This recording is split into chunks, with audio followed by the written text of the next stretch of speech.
Have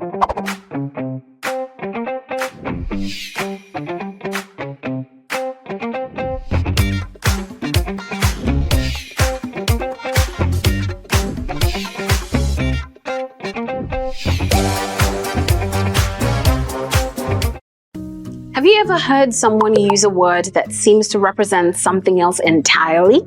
For example, if your friend told you, "The bench sentenced the defendant to 10 years in prison," that will be confusing, right? But they're not talking about a piece of furniture. Instead, they're talking about the judge who issued the sentence. The specific item, the bench, stands for the judge in legal context. This is what is known as metonymy. Metonymy is a figure of speech where a thing is called by a related term rather than its actual name. This simply means that metonymy is a colorful way of using one word or phrase to represent another related word or concept. For example, when we say Castle Rock Villa issued a statement, we're not saying the actual building released a statement. We're talking about the president or the government in Nigeria. Here's another one. The pen is mightier than the sword.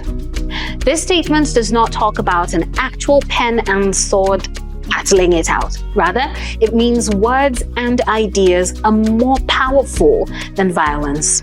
In this example, pen represents writing and sword represents violence. It's a clever way to express the idea that words have more impact than physical force. Now, let's journey through everyday scenarios.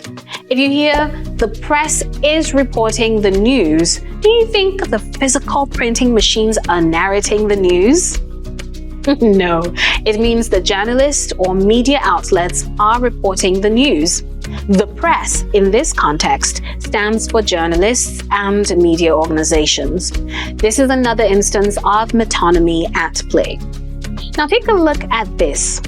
The suits on Savannah Street do not care about the unemployed. Here, suits is being used to represent business people or corporate executives. Here's another example. I pledge allegiance to the crown, said the knights. Now here's a quick task for you. Select the metonymy from the options below. The cacophony of car horns outside my window woke me up this morning. She was a beacon of hope for the community during difficult times. Chebe has the most beautiful wheels ever.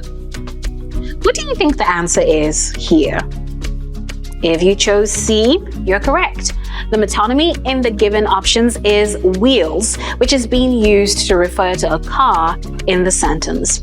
So whenever you hear someone say, "nice wheels," when referring to someone's new car, they don't mean just the wheels. They're using wheels to refer to the entire car based on a closely related part. Well done, friend. Now, some people confuse synecdoche with metonymy because they are closely related, but synecdoche uses a part to represent a whole and vice versa. Metonymy uses one word to represent another word or concept based on a close association between them. In another lesson, we will explore more on figures of speech. But till then, keep practicing.